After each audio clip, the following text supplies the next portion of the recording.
Hey everybody, what's going on? Welcome to an all-new Talkin' Movies. As always, I am your host, the real Gino Reynolds, and today we're going to be talking about a movie that, for better or worse, you've pretty much already seen. We're going to be talking about The Intruder.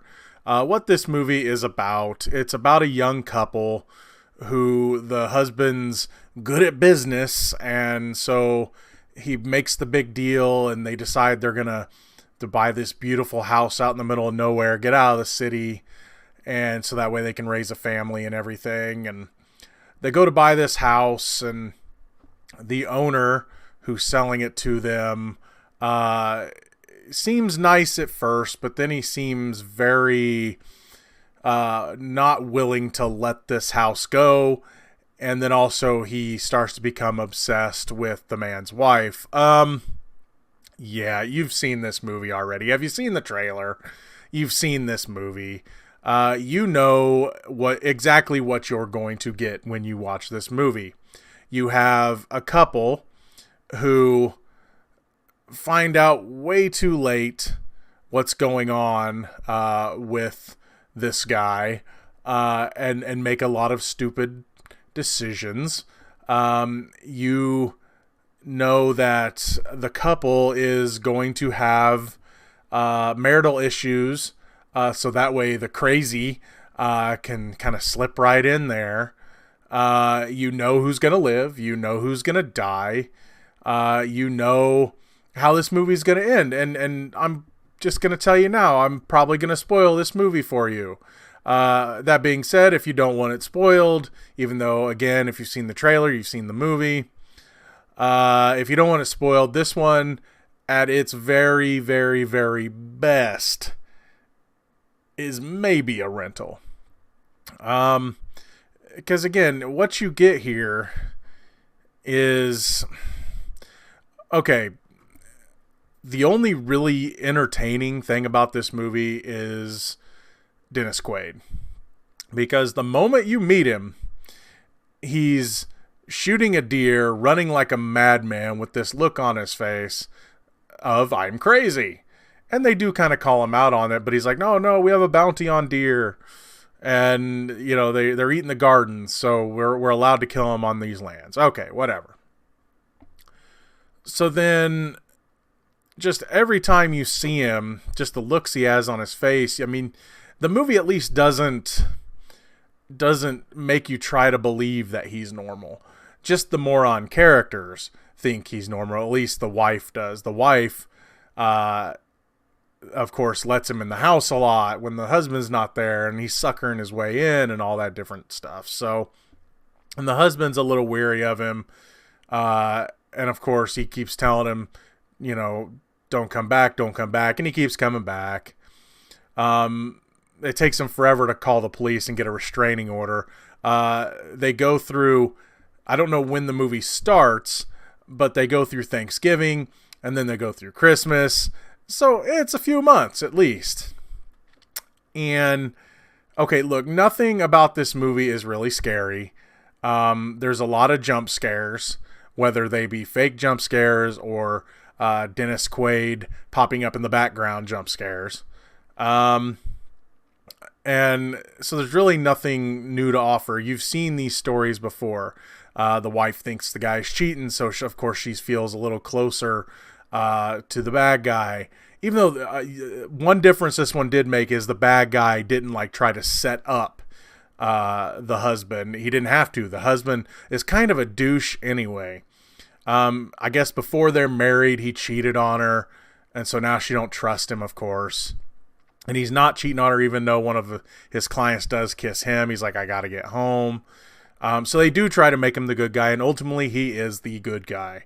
But just the whole movie, I mean, he's kind of a jerk towards people. And his friend, who you know is one of the people that's going to die, is also a jerk. So when he dies, it's honestly not that disappointing. Look, I'm not saying I was rooting for the psychopathic almost rapist, but it was hard for me to root for the good guy. And then the wife, I mean, her character development is I'm dumb until I'm not dumb, and that's kind of how that character development goes. The big twist of the story is not really that big of a twist, and it's kind of dumb. If pulled off correctly, it might have been kind of neat. It did borrow from something other movies have used before, which is he didn't really leave. He is hiding in the house the entire time. He keeps telling him, I'm going to go to Florida and stay with my daughter. I'm retired. Of course, it turns out he has this big backstory of debt and murder, and the daughter's on the run and changed her name, and she's not living in Florida. She's living in Maine. So of course he ends up being a complete psychopath. And he apparently is obsessed with his house. And if you try to change it or try to take it away from him, he gets mad. And that's what led him to kill his wife. But this whole time he's like, I'm going to leave, or I'm staying at this hotel and all this stuff. And it turns out they keep hearing noises in the house. It's like, gee, I wonder if he's in the house. Or, gee, I wonder if he's found a way in the house through other means. Because, of course, they changed the locks. And it's like, well, of course he's got another way in. Here's the thing. They were here for months.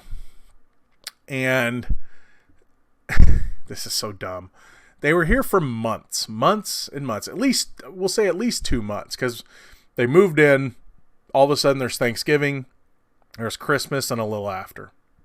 So we'll say 2 months tops they've lived at this house. His entryway was through the shed. You're telling me that they never went in the shed. They keep teasing that he's in the shed. He gets the lawnmower out of the shed. He's standing by the shed waiting for him. They keep teasing it. Of course he's getting through the shed. You see it coming a mile away. But they never check the shed. Even if they were in the shed, and yeah, okay, maybe it's a hidden entrance or whatever. I'm sorry. If they're changing everything out, they would have found it. Let's put it that way. But it seems to be like they had never even went in the shed. If they would have mentioned, well, we went in there, or showed them going in there. But I don't remember them showing them going in the shed. So, yeah. I don't know, man. It was... Look, you've seen these movies before. You know how it's going to end. It even has the cliche ending where the bad guy's still alive and the good guy's like holding a gun on him, and someone's on the phone with the police and they say, my husband just shot an intruder. And then they shoot him, right? And really, that's the end of the movie. They don't even show anything after. It's like, bang, over. The movie's done. Again, this movie, there's really not much more to talk about. You've seen movies like this. You've seen better ones. You've seen worse ones.